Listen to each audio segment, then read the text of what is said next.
crush you like a buck. After the game readies you with the enemies on Island 1, as well as letting you level up and get more moves, you're able to fight Giganto. And this is after Giganto had already thrown you from the Starfall Islands to the best Spider-Man movie. Needless to say, Sonic is pissed. Not a single person expected Super Sonic to be as insane as he gets in this boss. I am so happy Sonic Team decided to make Super Sonic just a better Sonic.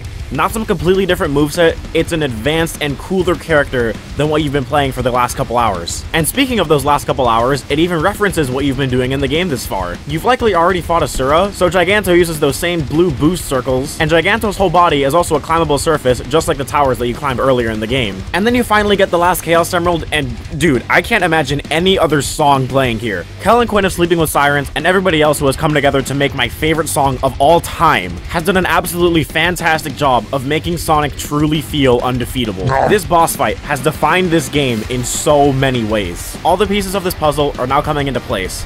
Now it's time to actually talk about this battle. At this point of the game, most players only have the Sonic Boom, Wild Rush, and maybe the Stomp ability. This means that they are limited against this hulking beast. But that doesn't mean we can't still get very creative with this limited moveset. When you start the fight, a good option is the homing attack and then Stomp, and then doing this repeatedly can rack up a lot of damage. This game also has a bit of a buffer system, so you can tap the buttons before the homing attack reticle is even on Giganto and get even more damage. So eventually he's going to attack you, so obviously you want to parry, but then before you use the Grand Slam, you have enough time to do 2 more homing attack to Stomp combos, then do the Grand Slam before the timer for it runs out. But now, let's talk about the Psyloop. Let's say you don't have the quick Psyloop ability yet. That doesn't mean you can't still Psyloop him, because Super Sonic on his own is able to Psyloop, but it feels a lot more limited than it is in the open world. However, with Giganto, you don't actually have to circle all the way around him. All you have to do is draw a little circle underneath his chin, and then he goes flying into the sky. However, doing this on the second phase means that he's gonna try and hit you while he goes into the sky, meaning you have to learn how to parry in time. Now you can Psyloop him again to send him back down to the ground, but personally, I like to just beat him up in the sky because he can't really move up there until the timer for the Psyloop runs out. But just remember, if you have the quick Psyloop, all you have to do is hit him and then hit the Psyloop button and boom, you're good. It's way easier than trying to draw a circle. Also, something to point out, on the first playthrough, most people will probably get hit by Giganto's attacks at least once. When they do this, they'll notice that the camera isn't able to move and it's locked on Sonic, and then this could lead to them getting hit again because they couldn't see Giganto. The camera turn around. I obviously can't see. I can't see if the camera won't move. It won't let me move it. The game does this because it has this little line that goes from Sonic to his enemy. This happens in the open world as well. So just make sure if you get hit, look out for that white line because it'll only appear when the enemy is about to attack. But like I just mentioned before, Giganto has a second phase where now a bunch of laser beams are shooting out of his back. And once he goes into the second phase, the first thing he tries to do is shoot a huge laser beam out of his mouth. However, you can rush in on him and get some quick hits on him before he does the laser beam. But again, here I recommend using the slow motion moves because then you get to get a lot more damage on him. But now, once he shoots the laser beam at you, you have 3 options. The first one, which is what everyone does on their first playthrough, I'd say, is just mash the button that it says to on the screen, sending the laser beam flying away. The second option is a bit more unknown. The game doesn't tell you that this is an option, but for some reason, spinning the stick is the same as mashing the button for some reason, and it's way faster than mashing the button. And now the third option, this is definitely the most unknown part of it. If you mash the shoulder buttons and hold the direction of the stick, Sonic will either dodge the laser or hold a parry. It's really hard to time. That's why I recommend just mashing it as fast as you can. But that means you completely avoid the laser and it saves you a bunch of time. But like I said before, keep using the slow motion moves so then it delays the time that Giganto can attack you. Personally, I like to fight all the bosses on a non-upgraded Sonic because then I find it just way more fun. The fights actually last longer. However, if you do have a well-upgraded Sonic, you can beat this boss much quicker than, say, I would with my non-upgraded Sonic. But I think especially on the laser beam that Giganto shoots out of his mouth, definitely use that because I hate mashing. Even if you aren't able to dodge the laser, I'd still say spinning the stick is a million times easier than mashing that button. With all of that done, Giganto should be defeated and you're able to move on to the second island. And just, damn. I am so happy that this is how they decided to do the bosses in Sonic Frontiers. Because like I said, they don't do some stupid thing where they give you a completely different moveset and strip away some other features. It's the same Sonic, but better, which to me, I think is what it should always be. When I first fought Giganto, I thought this was the peak of Sonic bosses, but there's a boss coming up later that I think surpasses this one and every other Sonic boss in history. But we'll get to that when we get to that.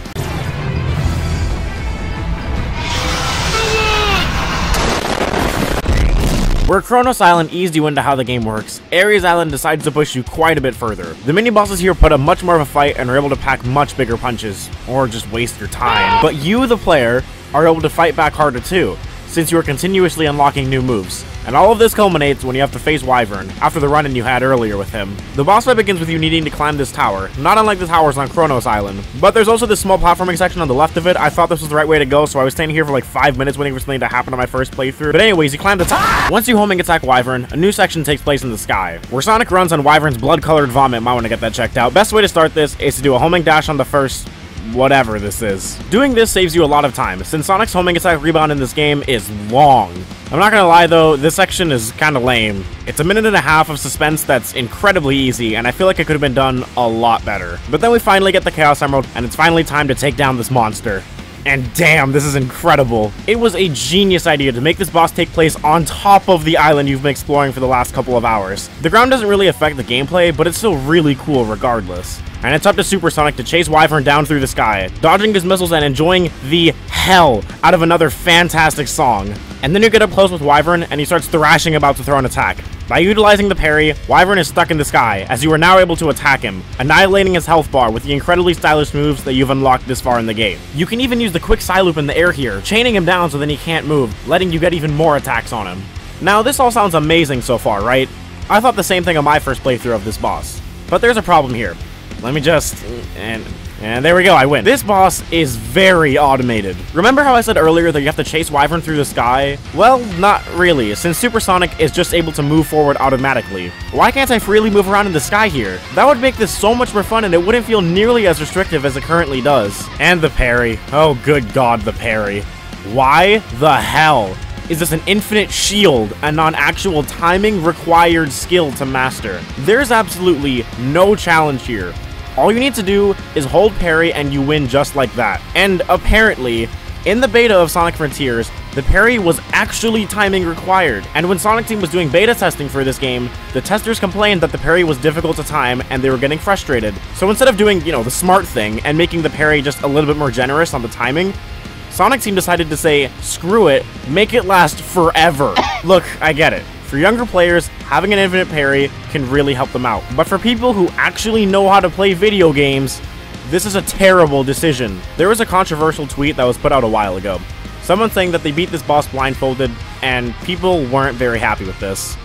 And, guys, the footage should speak for itself. It is that easy. You can't say they're wrong for playing it like this when the tools to do this very thing are right there. And the crowd saying that this is intentionally bad playing, it is not only faster to hold the parry, but, what else am I really supposed to do here? The missiles are obviously there for a reason. Boosting towards them in an automated straight line is an agonizing 30 seconds of waiting and shuffling left and right to avoid the missiles until you can finally get close up with Wyvern. Since it takes that long, why wouldn't I always just parry anyways? Some argued that the supersonic bosses in this game aren't meant to be some massive challenge, but a big spectacle. This is actually a take I can understand. Giganto, for example, isn't too difficult to fight once you know how to use the homing attack to stomp technique, or just have a well-upgraded Sonic. But it still requires some skill to fight him and avoid his big attacks or the laser beam attack and just understanding how the game works. I obviously would have liked it to be even more difficult, but what we got was amazing. In fact, I'd argue that is a great mix of challenge and spectacle and proves how this game really can test you. But we'll get to him later. I think the problems with this fight could be easily fixed if you just made the parry timing required and gave us the ability to move around as we please through the skies. Because as it is, this boss feels very limited and very automated. And circling back around to the blindfolded tweet, if you guys think this isn't possible or they're somehow lying... Okay, so we're going to film me being blindfolded fighting Wyvern. This is just a mass. Okay, get the phone now. I'll cut your name out of the video. Please do. Okay. Okay, there's one missile. Okay.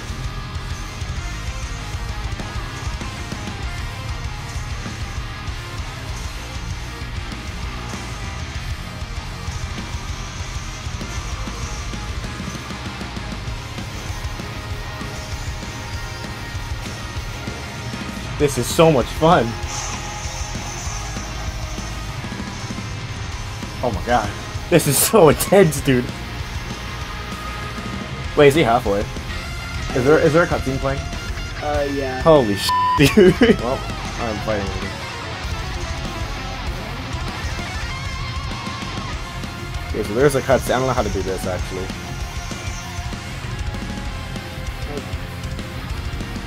Uh-oh. Oh, I did it! Okay. Okay. Well, so okay, that is possible. I don't know about the last key, too. That might be difficult. Is there a cutscene? It's black. Oh, okay, so it's a cutscene. My arms are getting tired. Oh, okay, this is hard. Nope. Oh, okay, now just spin the stick. Because it's that easy. And then I think it's stuck for now. So loaded the cutscene. Yeah. Is it the missiles? Yeah. Good time. Dude, I can't see, obviously. Because it doesn't stop the music like it usually does. Wait, shoot it. Yeah, I did it. And then wait. Another spin stick. And there. Okay, so we did have to help me on that one part, but even then, like, you can get that and keep retrying it. And, we did it. After all of this, we're able to see that the Titan boss is very easily cheesable. We now run into the issue with the homing attack to stomp combo, and how it is very overpowered and it makes everything very easy. Yes, this is true. But my argument for this is that the player at least has a lot of options and other attacks to do when they're interacting with the combat of this game. Combat that they spent a large majority of the playtime unlocking. Because the option to have more fun is there, I prefer using the variety in combat in these bosses. The entire chase section, however, is empty and boring with nothing to do but hold the parry. Now, I just said a lot of things that I don't like about this boss, but that doesn't mean I don't still like it. Like I said before, it's a really cool spectacle. Everything that's happening looks badass and is very new for Sonic. Not only that, but the screams of Wyvern give the player that much more energy. And the Grand Slam in this boss is incredible. A cutscene plays out where Sonic grabs Wyvern by the tail and swings him into a mountain, Mario 64 style. And the quick time events are also very stylish, as Sonic gathers all the missiles that are shot at him into a ball and then kicks it at Wyvern's face. But in time, Wyvern gets to his second phase, where big red energy waves are being shot out of him. These don't have any hitboxes. At all. I guess they can serve to block the player's view of the missiles, but like I said before, just hold the stupid parry and you're good. At least the final quick time events are pretty cool. Sonic stops Wyvern from crushing him out of the sky, and then diverting the missiles right back at Wyvern once he kicks open his mouth. I suppose I can accept that this boss is built on being spectacle rather than gameplay. And I guess I'm fine with that, but it really doesn't have to be that way, man. It would be so simple to fix. Just making that parry timing based would solve so many problems with this boss. And stop making Sonic so restrictive and automated. We like moving Sonic around in a 3D space. Stop making him feel so railroaded. The first playthrough will be a magical experience, but after that, there really isn't much to come back to here.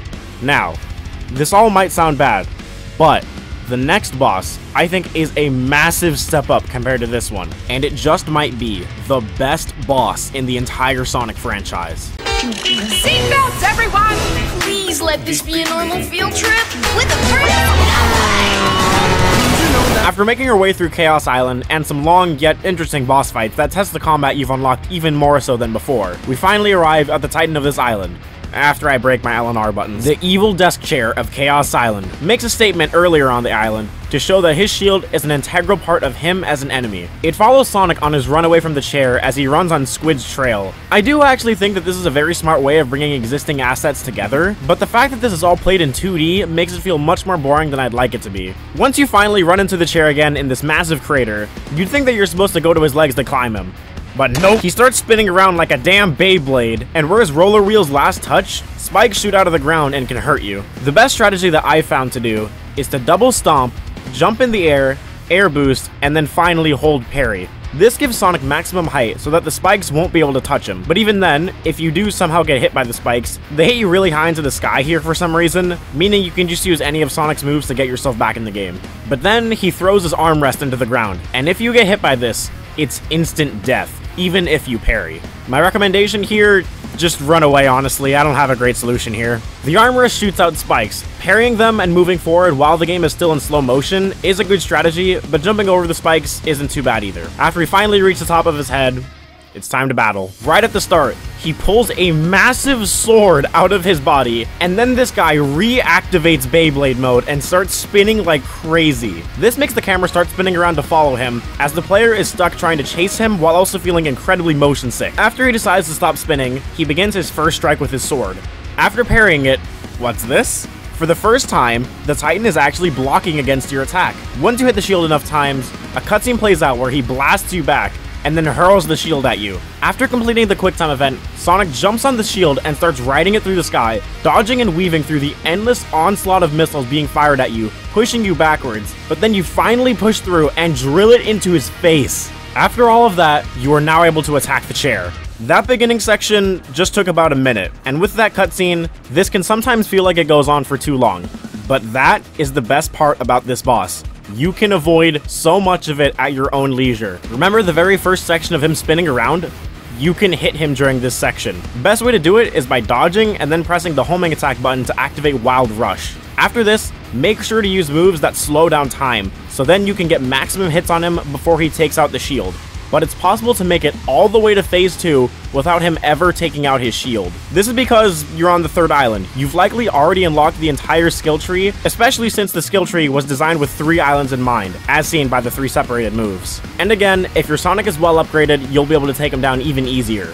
But there's more. Let's say you either didn't finish off his health bar in that time, or you weren't able to homing attack him during his spinning, which, fair enough, it is actually pretty hard to time that. But there is still more that you can do. He's gonna do the same thing as before, holding his shield in front of him as defense. But you can still avoid the shield. All you have to do is hit it once, then hit either L or R, and you completely avoided the shield segment, and you're able to attack him very early. But even then, at least personally, I would argue that the flying shield section is still fun. Flying through the sky on it while avoiding all the missiles is really cool and requires skill to get around them and close in on the chair. This boss has already shown me a part of it that is fun and leads to even more fun, but also gives me the opportunity to avoid it if I'm able to properly time my homing attacks or utilize the dodging techniques. I would say this actually bypasses the homing attack to stomp combo, because using that doesn't slow down time enough for you to finish off his health bar in that time. If Sonic, for example, uses the spin slash, it's true that you're not getting as many actions as you would with the homing attack to stomp combo, but because it is one move that lasts for a long time because of the slow motion, and it does more damage on its own, I think using these other moves that the game has given you is the only way they're able to take him down early. Compared to Wyvern, this alone is already leagues better than his entire chase section. Because aside from the combat that you would use on Wyvern, all you can do in that fight is continuously move in an automated straight line and hold parry. In this fight, you have so many options of what you can do, and all of them, at least in my opinion, are fun. It's fun to figure out when to activate the Wild Rush. It's fun to get around the shield to get an early advantage on the chair. And even riding the shield, like I said before, is fun. If you don't find them fun, then you've at least got to admit that it's much more fun than anything Wyvern had to offer. There's almost nothing to do in that boss compared to this. But still, it doesn't stop there. The Grand Slam in this boss is perfection. Seeing Sonic go crazy and repeatedly bash the chair's legs until he topples over is incredible. And then they follow it up with Sonic drilling into its chest, and then an uppercut, and then a heel spike. What the fuck? Personally, however, I don't use the Grand Slam in this boss too often, since the cutscene does go on for a decent amount of time, but if I'm in the mood to take a step back and watch it play out, why not? Besides, it's not forced on you. It's entirely up to you on whether or not you want to use the Grand Slam. After beating up this chair enough, it enters phase 2, where a bunch of red sparks shoot out of him and rain down. We proceed to never see them later in the fight, and that kinda sucks, but he then throws out his shield. However, this time, it looks a little different. The camera is zoomed out, and the shield is moving independently of the chair. After a couple seconds of moving around the arena, it suddenly clicks. Using the line that the shield is showing, you need to parry the shield to stop it from moving. Then, you have to aim it not at the chair, but where he's going to go. This will get him to stop moving, leaving him open for an attack. This boss is able to have a puzzle in it that's incredible. This has so much more depth than any of the other Titan fights. We have the opening where you can get a jump start on the spinning, dodge the shield, or ride the shield. And now, the game asks you to use the knowledge of the parry and combine it with the movement of Supersonic going after a moving object. Unlike Wyvern, it's not being babied for you. You, the player, have to go out and get yourself in the right position to parry. The shield isn't directly flying at you to be parried with no movement on your part. It's up to you to control the character and actually play the game. And side note, you can attack him without parrying his shield, but I don't think anyone's gonna do this. Parrying his shield and aiming is definitely the better option here. And at this point, he isn't able to use his shield anymore, so you're able to attack him a lot easier. Something to watch out for, however, is that his sword attacks come out very fast. See, his sword doesn't stop when you're doing an attack, it'll go right through it. This becomes even more difficult at certain points, because some of Sonic's moves change the camera angle, making it harder to see when the sword is actually going to hit. Not only that, but getting hit actually punishes you, as you then have to redo the shield aiming section just to get back to where you were. I also find it neat that we get an animation of Sonic getting back up after getting hit. It looks like he's actually taking a beating from this boss when he gets hit, which makes me appreciate the challenge here more. The chair has the highest health bar out of all the Titan bosses, meaning it takes more effort from the player to take it down. A good method to stop the chair from using his sword is by using the side loop, which shoots tons of spears into his back and holds him in place. And then if you do it again, then a massive spear stabs him through the chest and one of two things happens. Either he gets up immediately and swings his sword, or he stays laying on the ground while he's impaled and you're able to attack him. I always get different results with this part and I'm not sure why. But again, that is another method of getting through this boss in unique ways. There are so many little things that you can do here that give Sonic an advantage, but you have to do it skillfully and use them at the right time. And the best part of it, it's not in your face. It's up to you to figure out how to do these things. And all of it is things that you've been doing in the game this far anyways. All it takes is a little bit of experimentation, and you can do it. After some time of using those techniques, Sonic should be able to get the chair's health low enough to trigger the final cutscene. The chair brings his sword crashing down, and Sonic is able to catch it and then hold onto it while the chair leaps into the air and slams the sword into the wall. Sonic then kicks the sword away, proceeds to punch him in the face, which makes the sword go flying away, and Sonic uses this opportunity to use the side loop to pick up the sword. Not only is seeing Sonic use a sword again for the first time since Black Knight legendary, but seeing Super Sonic use it to cut this guy in half made me cry. As I've said before, Sonic Frontiers' Titan fights already have a big advantage over other Sonic boss fights, including other Super Sonic fights. Since here in Frontiers, you have the same moveset as you do in the open zone, but it's stronger, faster, and just a better Sonic, which to me is what Super Sonic should always be. I think Giganto understood how to make a Super Sonic boss fun while still requiring input from the player, but this legendary chair went ahead and made it more technical and in-depth while still providing the flashy spectacle and style. It perfects everything of what a Super Sonic boss should be, at least to me, giving the player tons of options to close in on the enemy, making Super Sonic feel incredibly powerful and badass, injecting the battle with flashy, memorable style, and another amazing song. I don't know another boss in the Sonic series that even comes close to the amount of everything in this boss fight. Genuinely, I don't think there's any other Sonic boss that compares to this one. To me, this truly is the peak of Sonic boss battles. I'm curious how Sonic Team will handle the bosses in the next game, but I'm even more curious on how they will do it on the final island of Sonic Frontiers. What? It's just an ordinary Krabby. Oh my god! Uranos Island is an incredible test of skill against its mini-bosses, making the player truly utilize the combat to their best ability. However, after all the time we've spent on this island, the Titan of this island has yet to be seen. When we get the last Chaos Emerald, he's just there. And then we start fighting. His design is very clearly a Giganto recolor. Only difference is that this guy is strapped! It's odd that we don't have a first encounter with this Titan though. It makes him feel very anticlimactic and very odd. I don't know anything about you other than your gun. And it doesn't help that it's just some random forest we're fighting in. I didn't even walk here or anything. There's also no climbing portion of this fight, so that's another feature of the Titan battles that's just not here. But let's just get into the actual battle now. It starts out with yellow diamonds being shot out of these black drones. On the first playthrough, most people would just brute force their way through these or just go around it. Doing this gets you right up and close with the Titan, where you then get to fight him. If you've been upgrading your Sonic bit by bit throughout the game, like most players have, Supreme here will be going down very easily. Now, the way they want you to play this is by destroying these little drones, which gets you hit by him forcibly, by the way. You can't parry it at all. Then he shoots these little energy things at you, which are very easily parryable, and doing this leaves him open for attacks. I would say this is actually a pretty fun and decent little side section of this boss to take, but this boss goes down so easily unless you're on a low-level Sonic. No one is really going to do this.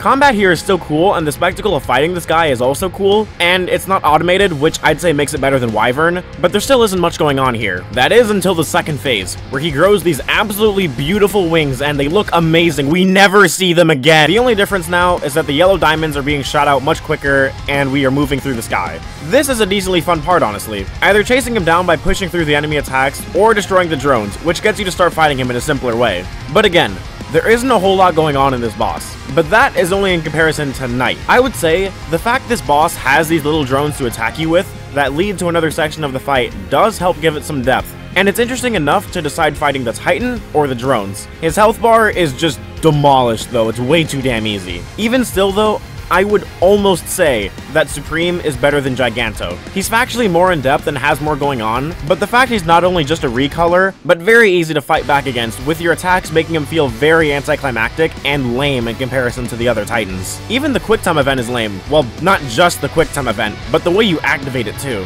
His health bar will just stop going down at one point in the boss, and the player will have no idea what to do here because the game doesn't do anything to let the player know that they're supposed to take damage to activate the final quick time event. Sonic gets blasted away, and Supreme takes out his gun and shoots it. We press a button, and then we pop in front of him just like that, and he's dead. Like that's it. Supreme is much more anticlimactic than all of the other Titans, but I do still find him fun to fight against. The Frontiers combat and Supersonic usage is overall just a fun time, and Supreme is just a slightly more involved Giganto, but without the big laser beam attack or the shock value of how cool these bosses are. I think this makes it hard to be fair to Supreme, since he's the last Titan and this makes it difficult to judge him without seeing him as the final boss. Undoubtedly, he should have been more fleshed out and just a uniquely designed Titan with more polish and treatment, but he's still enjoyable. I think taking all these Titans into account, I think Wyvern is at the bottom. I love the spectacle of that boss a ton, but the gameplay there is almost entirely non-existent. Third would be Supreme. He would be a lot more enjoyable if he was truly treated like a final boss and not a recolor, but for what they did with him, I enjoy fighting him enough. Second would be Giganto. The pure joy of beating him into a pulp and dodging his massive laser beam attacks feels very in-depth and badass. And number one is definitely the chair. He's by far the most in-depth with how you're able to attack him early, dodge his shield, or ride his shield, and the puzzle by aiming his shield as well, give him the most interesting and unique concepts, and it's just plain fun to tear him apart. With all of that out of the way, thank you for watching this little mini-series. It's been on my mind for a while, and it was good fun to make. Massive thanks again to Scully for making the thumbnails for all of these videos. They all look wonderful. With that being said, thank you for watching this video, and I'll see you next time. Bye.